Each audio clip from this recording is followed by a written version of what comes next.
Hello everyone and welcome back to another tutorial for the Rise of the Tomb Raider game. In this video, I'm going to show you how you can reduce the camera shaking within your gameplay. So let's get started right away. First of all, open up the Rise of the Tomb Raider game on your device, and once you are taken into the main menu, you can directly continue playing from where you last left off. Now, if you wish to make any changes to reduce the camera shaking within your gameplay, then just go into options from the main menu, and then from here enter the gameplay option. Now within the gameplay page, you will see various different settings that you can change. Among these, at the second last, you will see the reduced camera shaking option. This is set to off by default, which means that there will be more camera shaking within your gameplay. So tap on the off option, and this will reduce the amount of camera shaking within your gameplay.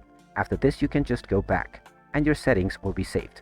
This means you can now continue your gameplay from wherever you left off previously, and your camera shaking will be reduced within your game now. You can come back to this setting at any time and turn it off to make the gameplay more realistic if you wish. And there you have it. That is how easy it is to reduce the camera shaking within the Rise of the Tomb Raider game. If you find this video helpful, don't forget to hit that like button and subscribe to our channel for more useful tips and tutorials. Thanks for watching, and I'll see you again in the next one.